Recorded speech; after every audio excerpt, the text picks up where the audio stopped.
Pamela azondo amedela kwedo bu amedela kwedo de amedela beni no leke ni nia ke dunyaglo ha ocho le po enwa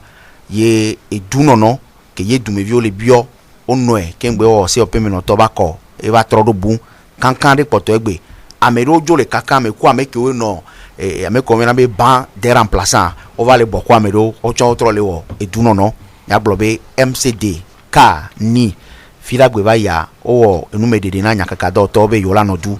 ye no si ahito Gabriel do se anyoa ele gblebe yo be susu di la sokudo karto kle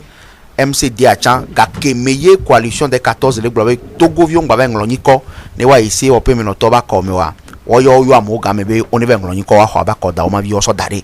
bo obe yo po ebe yo be nya okulede ya ele so ni ne ke kar chan le po ga mebe o maso do le no coalition be nyame kaka o nglo ma mo bi o se be le kemi la no coalition me la gba no nglo ma na coalition ma o globe les paroles s'envolent les écrits restent nous kenchi o nglo ne bo mawa ba o nyame jojuro inso mi tete gogo ahoito Gabriel Sasuvi dose agnon e pompo senator agboyibo maji eso eto asokpe pa mi abe emoji no to agbo no pompo wa je sais ma sok gbe no nyipa ku no kwa menso yo wo nu me jojuro na nyaka doto Mabe et maître Yaovi Agboyibobe ha le CAR et maître Chassona MCD ku nyabe ha le ni be tunyagloha mi va yi tame bubume mi va do jisibe nu kawenyi nu legble le nontio ye enu emiti be miahwa mi tele ho nyawe ameko mi kpankoa le dibe yo ajo wa mi ameko kpanko wade mi abe afodede wade mi le do nywede ya enu do le ade nyanto mi so le wo très moné mi ado ko le geje me wa mi va kpobe nyawe nyanoviwa omu so susu gan kelana enua la trois omu so eso dado etuam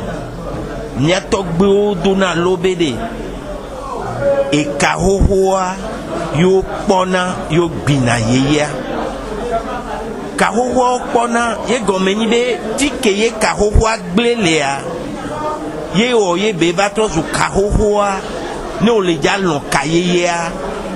o la po e no do funua o la nya be tia be careful allo ye la wa attention de allo ye la jaye subo voix enwaju wobe nya be opposition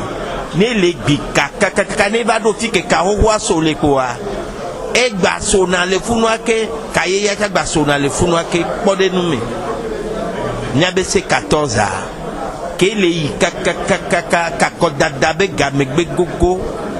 bakudo ekeme vopoa egle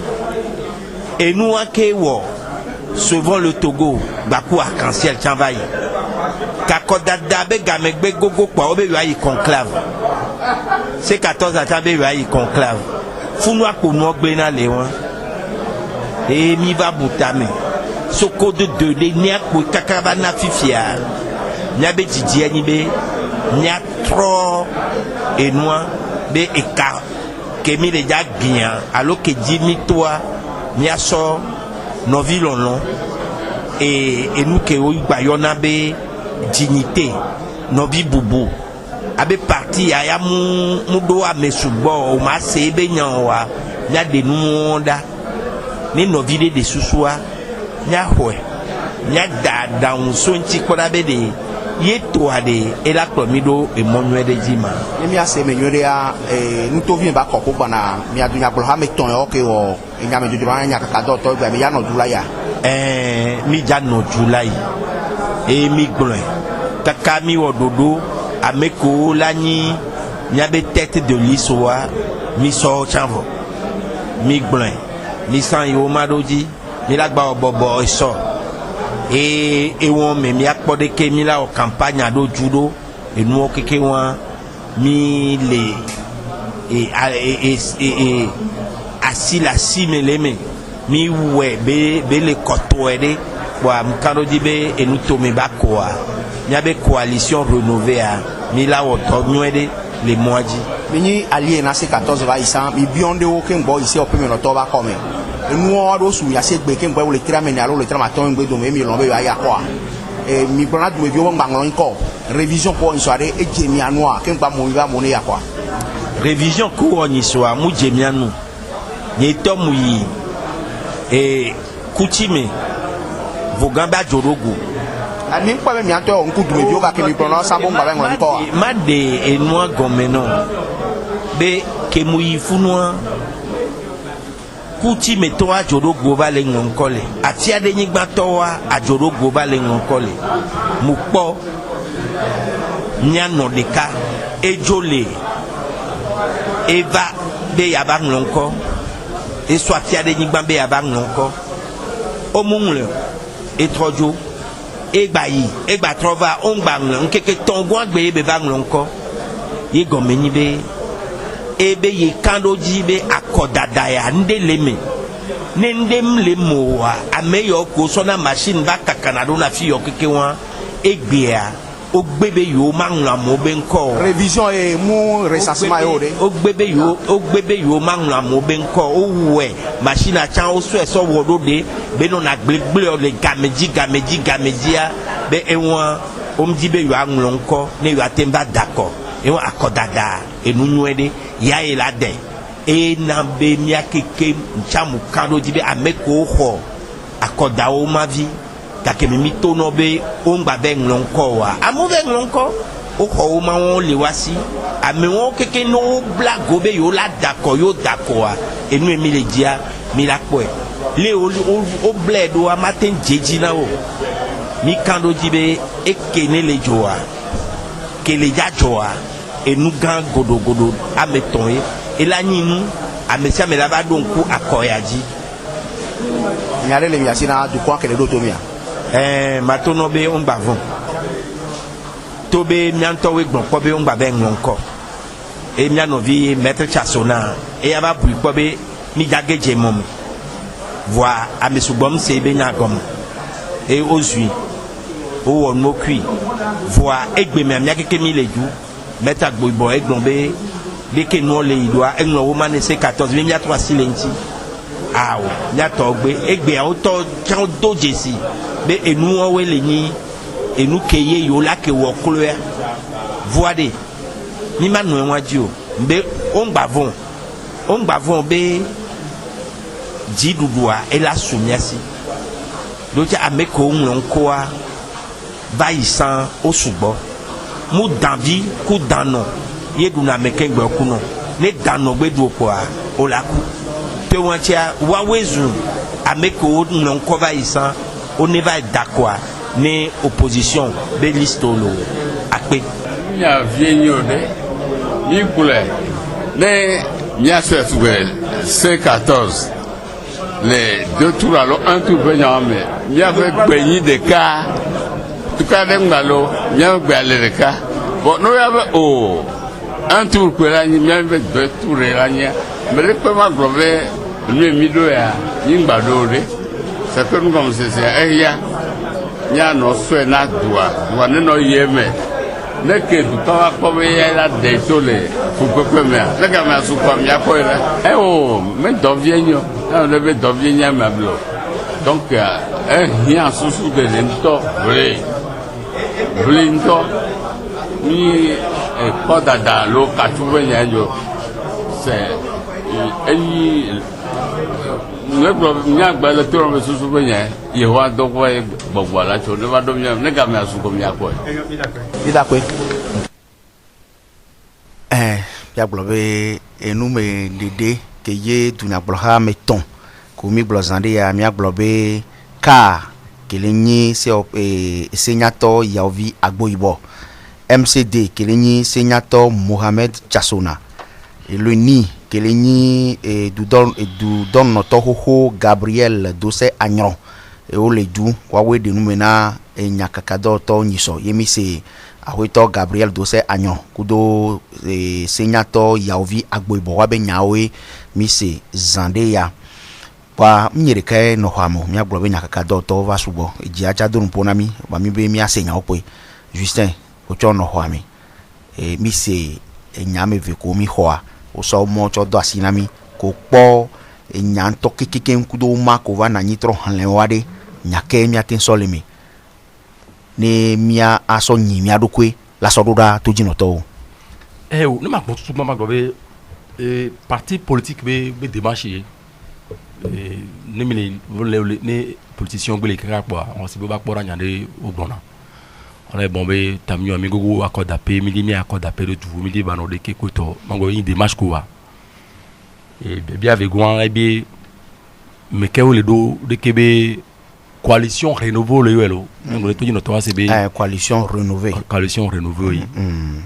et mi di de obia do yin so ko to wa mi nyane ji a chena alo de question iru anu mati ko na mi kan we mi sugbo et ba obe enu ACB bi pare de question y a imposé parce que rénover en tout cas la vie ici parce que nous le sort à même temps que au le dos de coalition rénovée à même veiller à clouer à nos coalitions que les 1000 c'est 14 ans mais on sait c'est 14 ans qui bon la deux on dit pas bon na deux que y a Meganti puis à Tchadam au lancer le mouvement le 19 août 2017 à y a bien intervention que là souvent que tu 40 dit à yo Jean-Pierre Fabre grand frère be dès que nous allons faire bien ba parti de cabinet belanyo amesi amene ba wa dogo non mais que modo c'est 14 de même do wa kolo ami nyekle et parti ko chomba pa bobo ya do me chaminya king be parti ko chomba ti agboji be du kuku yo on ko yo chan la bien nya o chan ce qui veut dire que nous pensons 14 be dérouler quelqu'un de kavado à mo à compte politique nous me subo un mille réforme benya attention que pouvoir de que mo le taux du monde ya bilate nya me ofa et que François Vorant les politiques de redistribution de cartes allo gameso mais c'est bien la porte de mila doit venir parti ko excusez-moi de nyane mi so d'arrêt via de bien mesurer allo bien sondage à les sikia de nous la peso il y avait et nous le idée de nous parti on to wa dawa de ko pone pepeme oui n'a pas beaucoup s'agiter na ko to boni parti politique ba be no be e joaro la jin to bien be mi la démocratie ari ni nya meke wa de cas on lo yidu ko to a compte ko amo a compte trop e bo be a ko no meke me be amelo ba jole no me amelo accusé amelo be 30 millions amelo be gabe nya be amé areke to be ni no so gla me ko to no na ni ya ba nya ondio bon notre po la même ton de même vejo que les maître Tchassona Traoré que e be jojo on to chambre pe mo suspendre be wa e be réunion be nya ko to le C14 amé e ba ti ne plo alors au matin suspendre au moins adhésion gbedo C14 amolé c'est que les bonnes nommés que modo noir là on a eu pour on pour même non pas signer au montant accord y aller on est accord tacite et aller que be tomber le roi demain mais le politique mais on en est jamais démarche parce que dans des temps c'est amour que le pouvoir d'accord on le gouvernement non mais Tchassona do raison to de quelque à mon c'est au côté de quelque on va regarder les filles be à titre conservatoire bon be à mon ben encore on trouve même les d'accord à titre conservatoire les encore mais ne ben du quoi ben encore à titre conservatoire logique comme yo léo accordé pour les yualo est-ce que à moto je mondial on le problème il d'accord ah ça dit que les le politique il faudrait qu'on soit quand même cohérent non mais Jacques Rousseau lire quand en matière politique la politique après tout c'est la logique et la cohérence ça c'est le minimum au matin en politique il y a au mado minimum 1000 ndeme on quand même il y a même go domea à mais 500 000 go domea mi peut-être à 1 million le go domea mi on le gobé 1000 en retour à la constitution de 1992 ce qui veut dire que logique derrière les fondements oui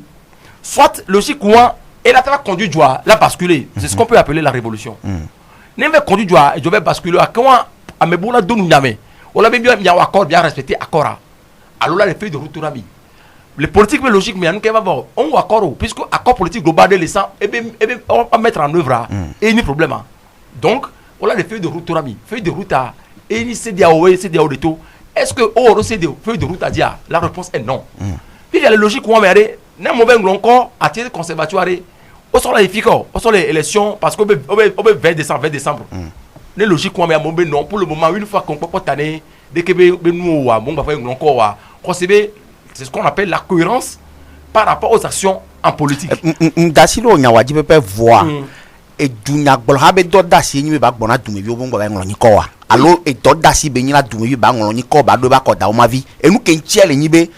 to de mle Togo yo ngolo me constitution be no d'accord na me home ale ke m d'accord la nuit d'accord. Voilà. Donc à matin ho carte d'électeur nyi so daro ba chi gomefa. Alo beli gomefa. Question qu'on posait moi, mando chino deke. Puisque la politique étant une question de rapport de force. Ameke dans la dodomea. D'abord, et le peuple là. C'est le peuple qui est au milieu. Opposition les parti au pouvoir les. Maintenant, les la démocratie ben ya. Les peuples qui mis les bons sur pas gantois, les côtés qui basculer doit à pas moins roudier. C'est ça, il y a élection comme dans l'eau. Parce que à supposer à 1 million les. Oh les dodomé. Le clan qui dirige le pouvoir est là. Le clan opposant est là. Qui met l'opposition elle est. Puis il y a il y a des qui va peuple le kokoro. Puis il y a ibe peuple a fait que les basculer droit et est-ce que peuple a laissé coalition avec Bello opposition avec Bello alors c'est du quoi parce que elle c'est alors elle c'est amekobe pour le quoi puisque le bon sens voudrait les d'accord que le bon sens avait nyang encore mais peuple là on les bête parce que il y avait akoko komi dana encore komi no gasa gamea au jouer na dit sauf inako la vérité des huiles le Togo na ibero puis il y a une fois que américain to finako je n'en conviens pas mais le Togo il est tellement criard plus de 50 ans pour un régime une famille pouvoir ça Nyabou Beni et il y a Nyabou tol de dominer no bon avec la bon yaro zaria chance en naïs on va expliquer est-ce que Togo veut bien bérer élection mignaya puisque né on peut répondre les mots côté ou ama onio maintenant que mais ça sona globé amon boy ngoko amon bobe no be non il a raison o mo ngoko amon bo ngoko e ba mo ne be ngolo nko ati ela be ko be amon se côté bien bien gbebe no be qui est o le bobe mi dia élection locale là amo ko le pour jouer et d'autres si be ino so cadre d'électeur du meviolo alors masona o on pénaliser obe c'est parce que ni so mi gbebe mi ngoko e gbe ke mi ngoko amene ke mi je mi ngolo oh révision et allo et recensement de toute façon révision ou pas ou révision non la révision est liste d'attente qu'il est sous bois les gouverneurs a tenu compte mais non mais attention c'est mieux à camoufler de baïsan opposition de tout le monde encore donc à du quoi les docteurs et nous c'est un président dangereux. Du comme de là non de opposition là. Non, du quoi elle a décidé nous que du ça dit que confiance du à mon collègue produit au perdre de confiance du quoi bon. Et la preuve en est que dès que nous irons du me viens bateau 20 décembre. Mais c'est commenté que les n'y a pas tout dans le réseau social d'Atikoé. À me connaître observateur avisé, même les grands débats qu'on enchaîne quand on dit nous c'est un commentaire mais on a tout nommé les Togo et Béa du quoi les doto coalition à l'opposition coalition c'est parce que permet à le démobiliser on sait combien que nous on va les en bloc en 14 à du quoi les doto mais dès que l'année n'a pas comment d'après tu avais changement boulot là-bas que à contacter au début avait à mobile avait non on tient le député les filles on tient député les filles qui me compte quoi et rien que bien va il y avait une coalition rénovée on est à côté de du et nous les locaux de joie et deux tours ben ya yo batay agba mais c'est là yo am yo de que le doigt yo la tei né avec qui va les mieux placés à nous collègues blanc et là et les mettre à bobo ben ya le bobo no coalition mais ben ya poser problème mais parti de CB a une n'est pas par exemple la question puisque mon bio am ya on interview exclusive ne mettre avec Jean-Pierre Fabre am bio ya et bien yo be logique be gbe élection un tour ben ya pouvoir imposer na mais ya sous bodu parti politique ya sous boba on le va Amérique mais quel est parti là be wa Amérique plutôt à combat que là n'a pas condition que mon organisé à coller d'accord nous tu as deux pépins on l'a accordé comme ça les deux tours de scrutin vers Nania n'a mais que les mieux placés à mon basculer la voie c'est que nous on a les bénéfices on sait bien y a un yo bonami savoir et nous que les bénéfices bien c'est sauver coalition à Koba Wayade en Jagban durée de vie que Jano Yassio vu que bien bien les gars et on Justin Biabioy Madon Kojibe Gakemeye maître Chassona les blois mon revenu encore et santé du peuple cohérent Georges William Constantin et Chak Blewa e patro amoji be abe nyake jila gbole won be amogbo nya do nuwe wa egbe amia gbole wa we nya me ko va tole c'est 14 ans mais tutuma wa e anyi nya e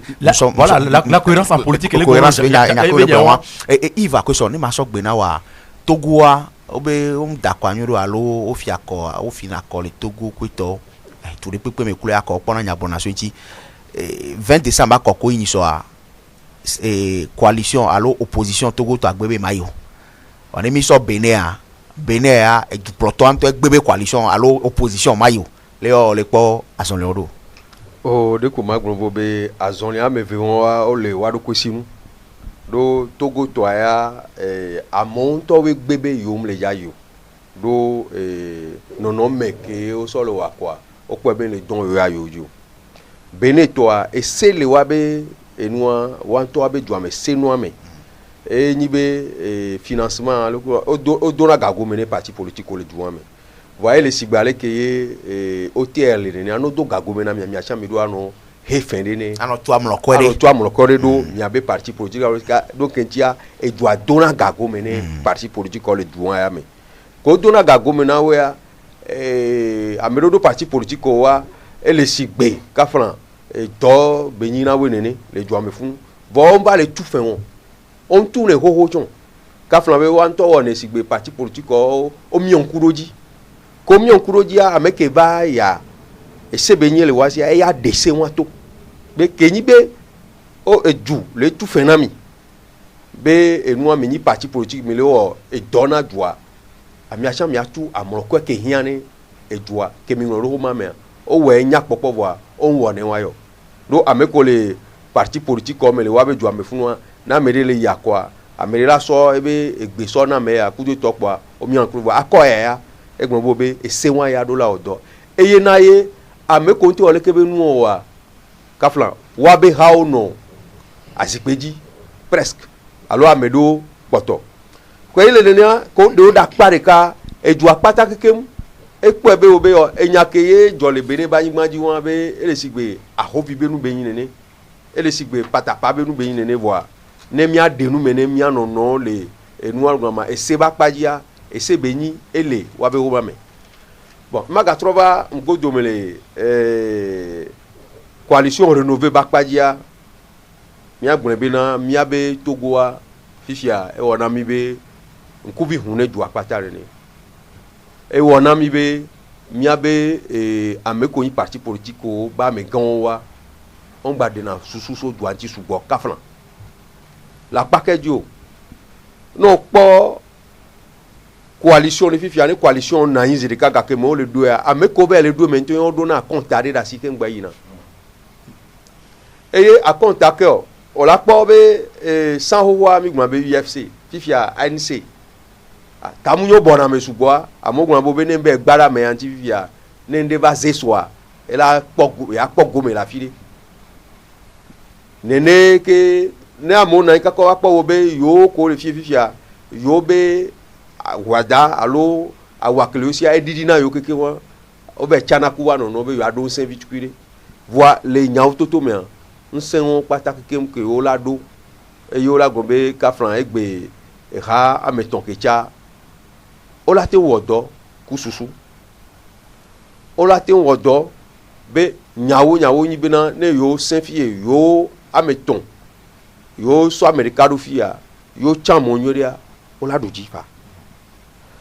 enu ke mdona mia edumevi oji o wa tamunyo me ko le ha o bona me subo ami gbon bobe wawe latino etane no bo ba dona gare mo wa le politique ba pajia politique to na nyo gbon bobe wona mi bobe amunya me bobo wa ele nyinyo ame bobo wa enyo o bona me bo e wona mi be tamunyo wa ape anyino no wa elatin gbenu mi ma wero debe na mia so ame ya kpoda le bobo gan wa me no so ame wa kpoda tamunyo ebe duraji do mi po nene be po we o le ju me hame amona nyi o boa ameke nyi opposant gan le amomea edidi va gome le tone amekoto obe mi voix o manu do wa nononu be no yo ya fia mi la hwe voix le miabe politique me le togo fia mi ko be ayake mi duna yin be na opposition e dona kaflan egbe e dona me voix no version filia wan to ke gbagbana opposition le wan to anono me edua me to edua me victoire mi abi ko edua vi mi wona mi atosinu do kaflan ke ye edua mi anovi Justin le pour fifia e de me nyole bobe amo commentaire be na mi abe jumeto alo togovio se na opposition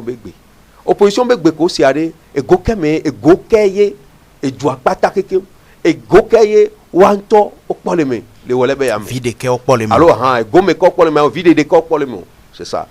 et nous que kemere gatron na mianto mia gatron le sukule mia do kweme be mia me ko jume vioa mianto mia ten de susu ano gogo mia be parti politique ano tro be gane moa e hiambe mia tro de susu yeye muyi politicien ko na yi wa ko la de susu na jo e jo achana tro de susu roda wa gbo ne mia ten na mia be juya ba po fa la package o ameko le bo fifio wa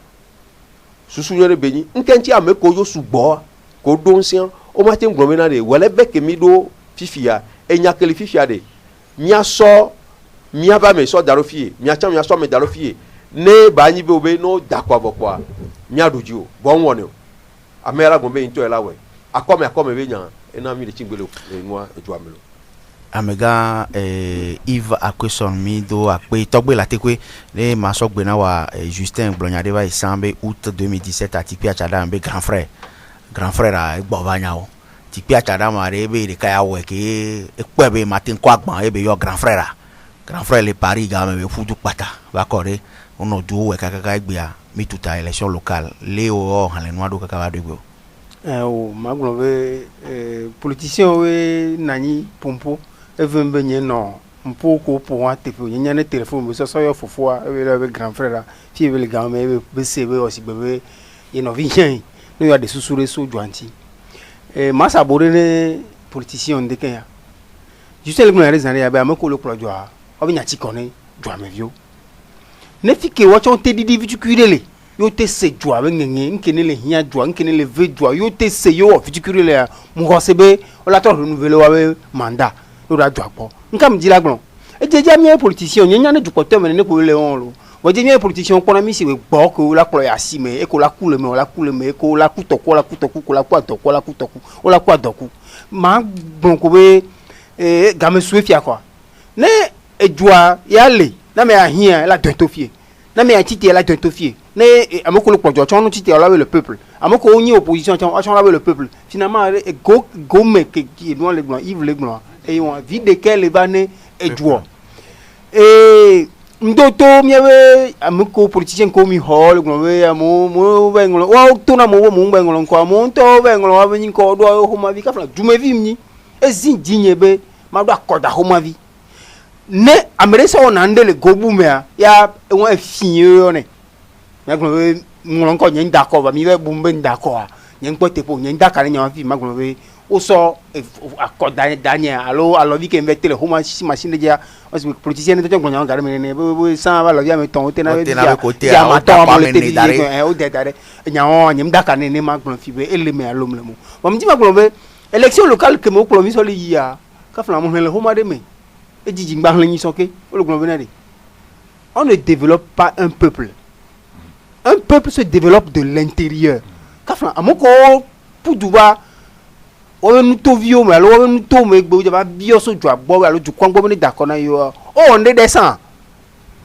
O do ati kafla o do ati tete ke nem se kuwa e la vont éliminer nos convenir. Ye ola ba ti te gbere won te mi be no mi va dakona mi no won ne kwa nya yi mi de wa konta ni mi aso akwa na we nya gbo be mi tombe anon kona mi e la le ba be ngbon le mo anu ni so de ba yi be no to go vi de gbegbe ne don ku ye be ju ne don ku fi ke be suwa ne nke le se ne ba on ne be ju ka me ngba suwo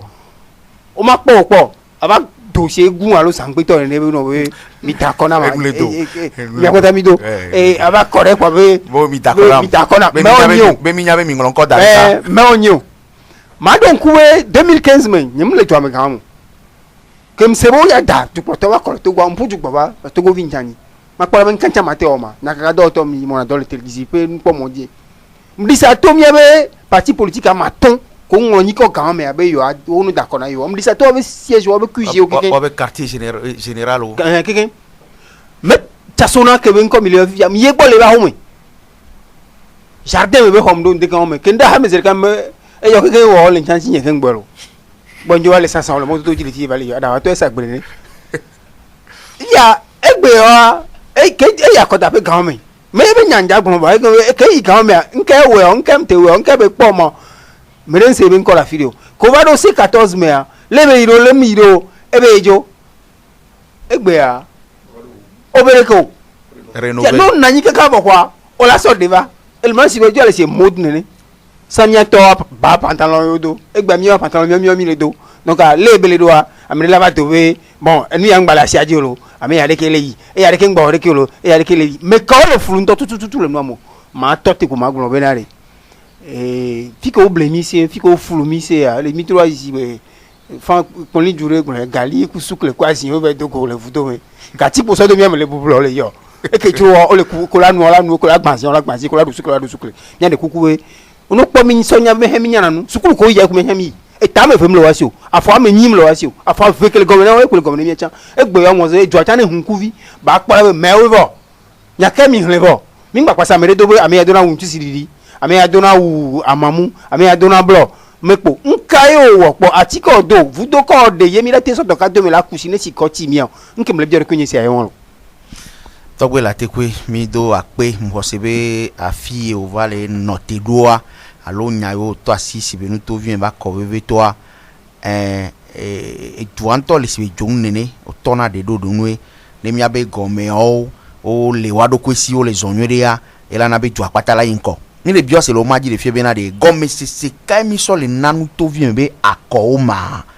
ne ne ba kware nkeye be nyi o gome se kai mi le soneo mi le ja d'accord na maire o ya alo conseiller municipal ya je si ame gare yin so moi me vide be yisukuru subo ele bi on se Jeff mais quand on ko le d'accord na ma embe ah petoni bi ja d'accord na conseiller municipal selon territoire alo superficie que le miabe et noa commune aussi ya mi la chao ne mi so la que 1 à 11 conseillers et mi le ja cha vivia wala so suppléant a meton la men so gon le gomme ne mi so abodra fois a me we aton et kaka yi vo de kala fi don to chan fi ane mi chan me on voit me on ke mi chan wa la be nani la trop d'accord la chan maire donc à moi comme mi ja chan maire aux ireka conseil municipal mi ja Didier de la maire ya problème mi communicateur endogène na décentralisation mi ku mi o patai ho tutu doa ya da pe na GIZ ke na mi ne be tutu doa mi du tu na vile gba mi atengo décentralisation be nyam so gbono weson yo odonti ne ameke bionya gome se kaele ntovi mebe akoke o le ga dantima ma so powe tutugbon no ma so de me agbon beleke o togoa jidudu de le pole ke mi o yana be government be do dasia yenyi be ba o du mevio alo ba do dope na dumevio be hian le kore pepe kome government a eyesie nsele eye be doda siye be gbani enu vemle gbon wa enyi doda sine enyi nse do nse eye sie monu popole be enu kele hian dumevi de pepe a alon que les gens du comme violé te pe que o le vovovo wa ba so da lo me na o ba we na o ne mi ana pa we ya ne mi so ma so pa we ale ke po be nya be kopedele e moji fie o yo na be zanve no le agbana ke ya zanve to ko vio we le funu ohia dókítà ho le pawe me be wa tu dókítà ho ro dókítà ba no yo gbo ale be ne yo le do wa amekela ho na yo wa ne yo son le ja jivia amekela po wa anofunu le gapopo wa me tututu wa le vo be nto me a kopede le funu ha le bio dókítà ho gapopo wa tutu me a le yo to me a amede kopede le bio dókítà hoke le ezia benutome kante benutome dapano benutome paguda benutome jakpanga benutome ewon keke won opato le bi dókítà ho be dókítà ba na yo gbo ami won keke le tepe ko le ameke o la te bi orin le benu o no o be dume fi o so a o la yi ko ro préfet gbo do préfet a eyin jiru do abe tepe no to le wa gbo ko hianwa ameke le son enyana eye pe ni préfet donc a eduko po kekeke won oyiwa be préfet o gbo ke préfet o ho mo be hian wa fi ko la soro do o la so da government wa government be meke o tu donu no to ke pona la mese be nya ogbo a mi le pe isia kope sigbe le to gwa keke wa le kope wa e la no se akpe amenenene eye canton le sigbe alofa menenene bio won keke wa le ji dokita keke wa ke préfet o keke kwa o va koro du don no to ke pona la mese be nya gbo e le plonji ne e do la odo so nti if ya de bio se enyi bere jidudu a lo government ade e la tem so don ti do da eduwon keke mzedeka le pereka be ma awo ele wa kaka ela ba so de kare le fiere la be ya wa fie to akengbo e ne le kaka ya wa fie to akengbo we gan me amepo ti ko npopo dokita ho ko le ji o wa o le mo popo me adome la to veve jirudu am le pomi o mi agbo jirudu am le kendo me ne mi oyo o nya nto cha be togo vi mi o mi nyo si ke mi o mi le nto cha jirudu am nya be togo va filer le nto to le ke o ne pepe ke yo le bia sukulu ho yo le dia yo npo dokita ho yo le dia yo npo esinu nu tete mule o electric mule o wa ame se me bio keke wa le do jiru awa le pe ke va le so de ka ame potio tamyo epe ame wo ame do ape we atonto cha bo ho la vanya be abe dure le fie le ke o cho le hianu ya ejibibile du kwame ke be le nene a o va po ebe wa jidudu ala so msende yebe msekele sia pouvoir asode asodu dat comme vionto be wa wodo ne wanto wa be nko yi ye gomen be enu kewe le jidudu asi kenyi kesi nonua msekele jidudu si kenyi pouvoir et la kan ede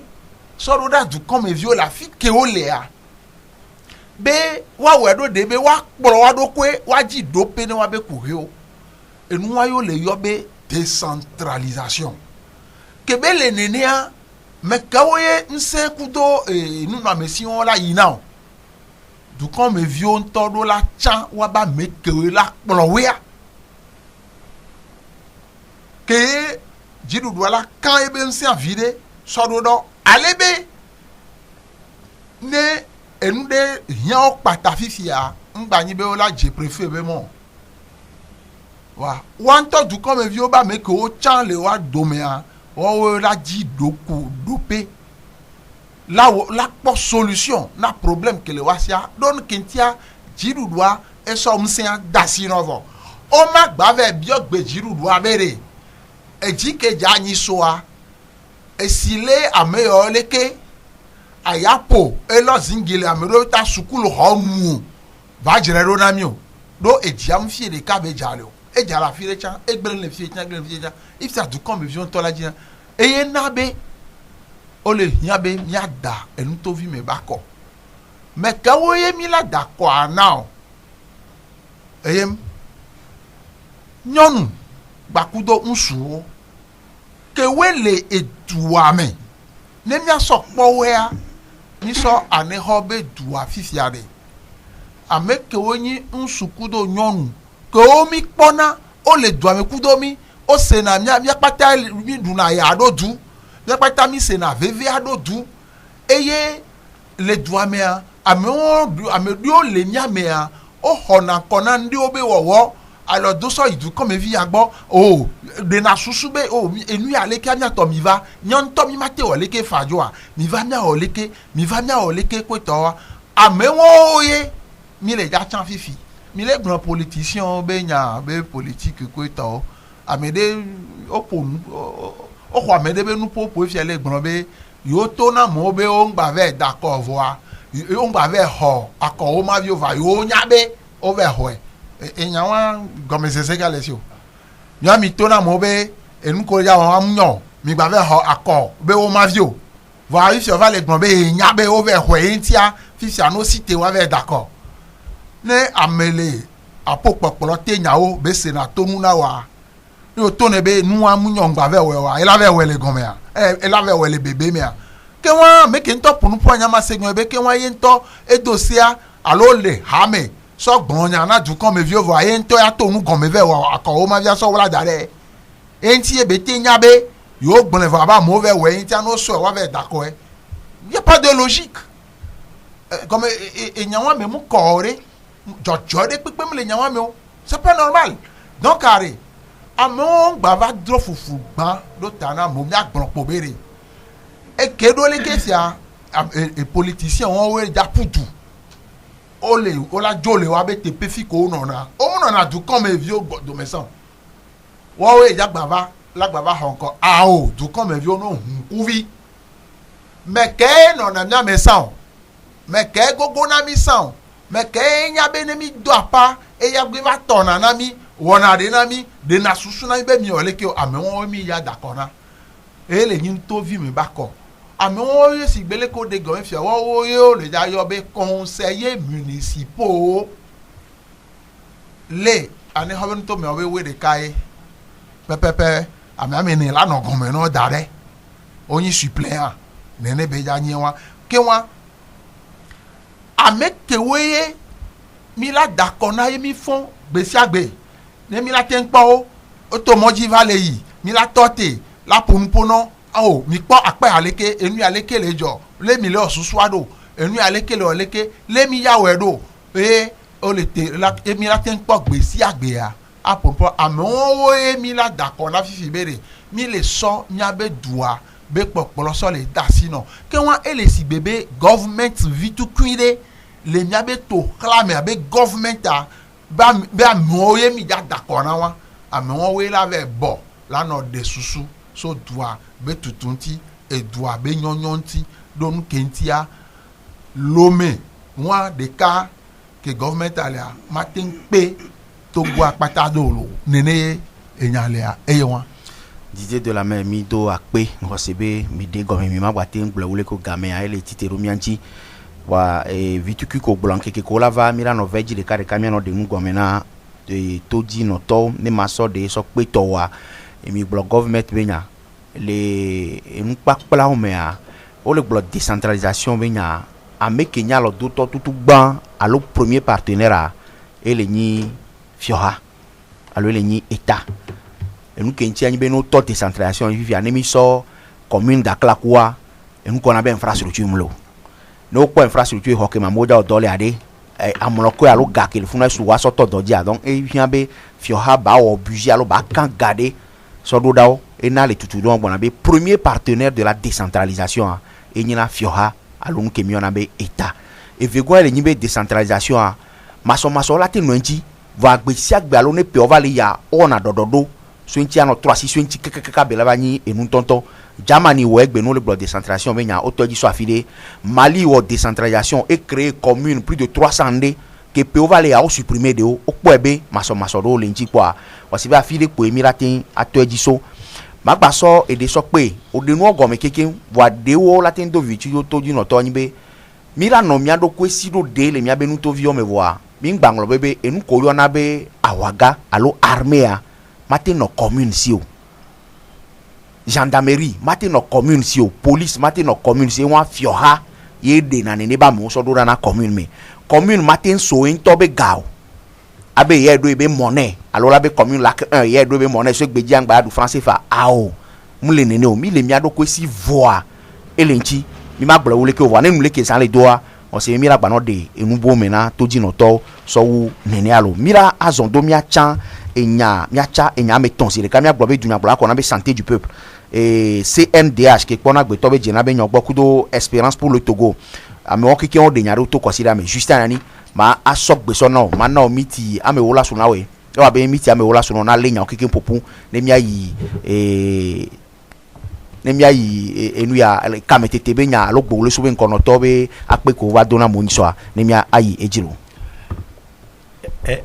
maglombe maso de le nani alo le nyambe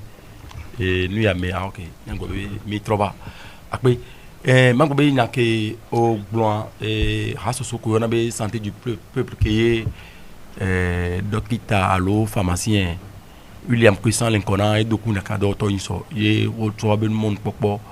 sokpo de qui accordada benyon bakudo 2020 benyon les doigts et les miens donc et santé du peuple a une race sur qu'il non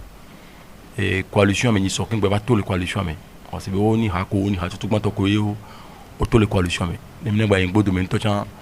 ya ke modo cap 2015 à santé du peuple no me king ba to king ba do coalition ba to yin so donc abi le ko ek bébé et la nyon bene ola da du pour là ba ko le 2020 mais et parti politique ba me de pe ngba yede ke be accord d'appel be yo be nu popo le yi wa so me de ke ni ame gbalo voa edo adam edo anya sanke ye late no azipe me ne de ke ba koda da be nyo so panko edu pola ale be ha o pata ke won wa no gbodo mene ne wa dare ke ba ko ke la defiant be totro la va edu amele 2020 lo pe ke mi jaji ame ni kile ni du pola wa kwa et les glons les be nu popo me be no be yo ko ni politique woto wa kulu ayo no be nyagbo ame agro na be obe iye ame ala be obe iye ke obe haso so ko to yuna ke gina haso so ya bo ya po alo front bele anyo coalition be nyon ke be nyima yo mtele yin konem donc a ke obe na me de ba gro bebe ya ele yin jukla du nyagbo ha alo parti politique be leader ele yide ke be accordape voa de ke be noir be et nous les aussi maso de naï de que nous be et les doudou noirs qui ont maso les nani donc il a rien be mon pas attaquer comment pour vous on donc de me que muni politique au tovoir les bail de que ba be accordé d'abé au bon tu avait de que on no be nyan o idoa yo deux jesi be nous so gbele non toi même parce que tu me vieux du encore be fiora bobelaso allo fiora be sembe nibe et là tu me vieux pata ko di là avec ngonko ado tu me vibe roma que on avait 4 électeurs ni wadui ale be ne mon pourquoi soit tu me vieux là on tchan be d'accord allemand d'accord donc ne be ogbe yo so roma so na tu me vieux va tu me vieux go be a hore ke be roma be maso be nya beni l'élection locale be nya nyome a o le dota ko so de ke no le idwanti o la ilu alo mayiwa ko se be ni ade kan pe le wa de ka ke bina so le me pe bombe yo ya si parti politique be konoto ne ya yo so et nyalo débat so d'arrivo mais amour butame so nti be no be amekela ni amele ma do parti politico voilà do anasa la parti la do ela nyame personne ressource que la tem proju la te wo ya joa yo biobe de ke ba me wa do tome ne yo parti politique to yo no gbodo me no alo ele bioso parti politique popo no yo pata yo ase gomenene yo so do ngumeno et nous que français vous be wa enclencher débat lo wa lancer débat e be nyai be wo ambela te bio sebe ndeke o keni parti politique bien si pe menoto alors que nos parti politique a ils tout comment to yebe nobe o la pouvoir le pouvoir power o la exercer la clé les judo mais par exemple là fille pour nous mais nous même le noko amel le do parti politique peut-être miam bichou pour nobe bien au parlement amel le be conseillers municipaux benya komi le gbonalo élection locale benya komi le gbonala ni mi romeria me veria e tsunami tamien no wa be nu me mi di forcément bien ni jukola bien no pour amesibe 15 millions 20 millions d'habitants be population ko to wa ekpe wunu ba fi ya amon mi nyam kele ngbo domenao a compte ko benya mi le gbonzare ya et on dit parce que association alors société civile association ro nyame jojuro nya ka do to be ne yo te homeri gangare wala tin de mona yo be no marche sibele ke juro yo wa boma ba he mona yo voilà amesia me lebe lui oui donc on sebe ne nous les wan est-ce que marche pour belania est-ce que nous pour belania bon on sebe nous l'odo do benyai e go be gbe ade ke liberté de manifester benyai mi do wa fonyo benyai révérend père fonyo benyai 10 ans de mila gble bon ma nous que santé du peuple à gloire et ya wan ne mi atroba et nous qui quand les VVD les DKB gododo ko omea et ni force vive espérance pour le Tobakodo association Bobodo odogo nyakado to o so nyade do to be ni so meme dagbe kele ni 1er juin yo ja so saison grande les lomé et DKB son le yo le yo du quoi kekem yo la non et nous bobome yo la le alors yo la zonto mondi calmement o ma po hu o ma pa wo o ma jira on debe ko e gombe yo le titiro non me ke yo so le bebe o ma zonzon le Togo wa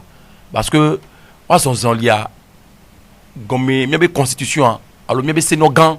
e ye do pero de ke be nwanti bon ko komi donc be ba ya o la bobe na mo la zon on ne besoin le table copy on ne besoin le beba filé on ne besoin le ke aloke la dame avant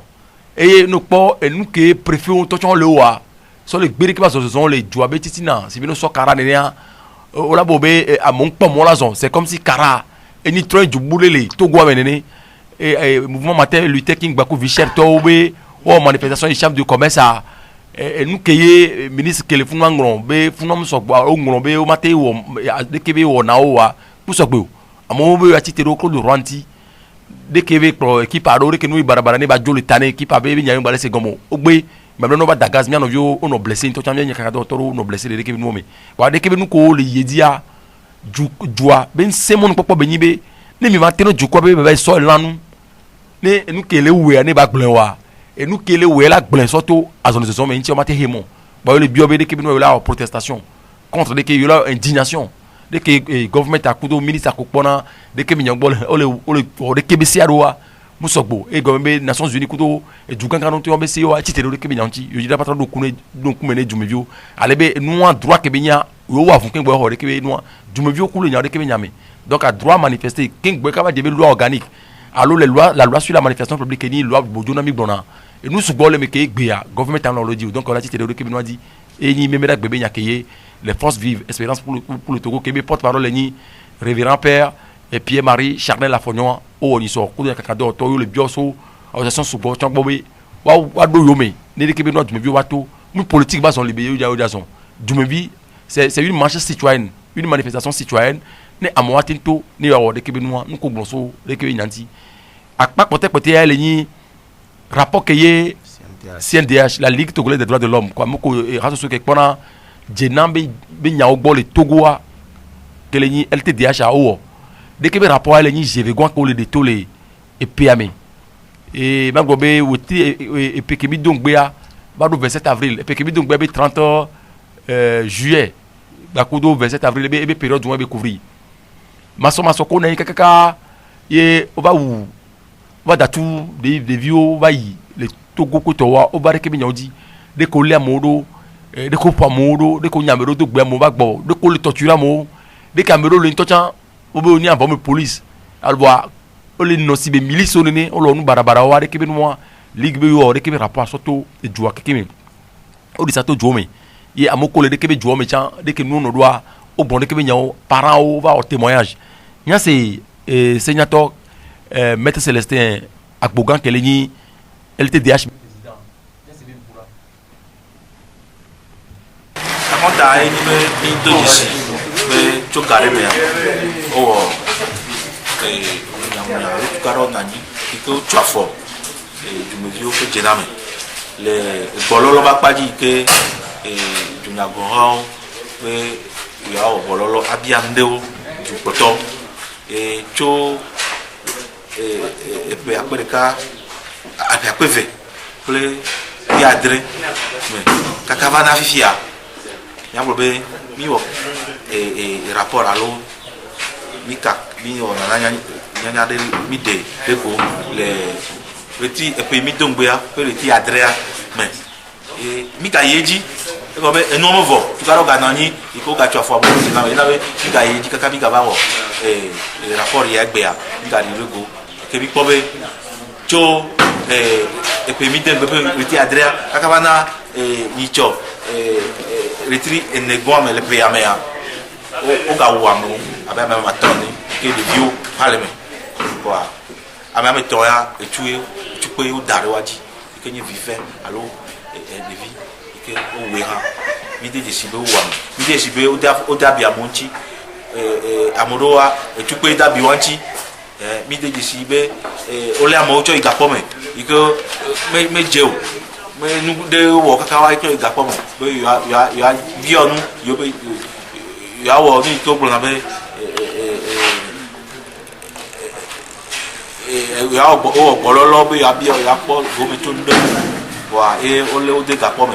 odo ko jono o wa da sia moro amoga potol ga pa me plutôt mo keke e no le amo ha o na funya funya o mi na we torture o na funya yi ko ma o na gbeto plutôt mo keke ye mi bia cho ni abe gboto be wa ja gba be ko do funya yi ko wa mo wa o mo ko wa take si wa retona ami wo ni be no papa me yo ko wa kunu me ne wa le ame yo ke oni ya do asebe ju mi le ne wa chose wa ku ne wa wo ni be no ne wa gaja gba be eni ke na ne be no vavam yo va ka wa lo gbo wa wo adaun ni ne wa do ne be no ro be ne tukara be ga ju amo e bi ya cho ju taton sibe wa ha wa wo sunye be mi anchi me wa va ble no ari jiu abede ka amoro wa va yo wa wo sunye no wa jira noro e ju be tukara me ga na ko et Sénateur Célestin Agbogan Keleni LTDH ben konoto alors parce que menoto e ben promis c'est moi bien gonto ya be de rapport à autre va ndodi que les défis be de viko be kubinyo les bloya rapport d'expertise à rodoki taobe do poko bola wa o ba ode ke be do pone de vieux me ko la goga agwega mele et nemi donc kunyura 12 décembre be do alors 8 décembre plutôt et que les vieux au bord et que rapport il y a comme expertise non médicale on va les 2 décibels effectivement et tout dao et les que bien fia était en bain en boucle et toi mais et bien donc tout y avait l'histoire na mi nya be de via me vont ko le cap pour mais on va porter le morgue kana on le be ya et amole bombe no be ne om so rap dilo le be no so rapport que ou wa question na yo wa on ya di yo be vio donc à de vio va porter le morgue que mi le pour nous et l'autre bas de que bien dit tu avait no be didi amoko on a de que no a compte avec même na nya lo to dom ya de même na na o if you la trop so de que bien o so ba so ikojo meke o bon mouvement no coin ka benya de que certificat ba contre le prison ro de que bien qui on les rapports mais bien ba do ko to be que rapport elle est pratiquement 35 pages be rapport ben yo de tout if ya government en ko na de question ti o be ni so won la so rapport que so na government a no no me ken vela no ken vela Nations Unies to ko to gbo de ko jawe do o se be ke ko la baba no ba yejia me ba na mo la nyalo Justin Alanimido a pe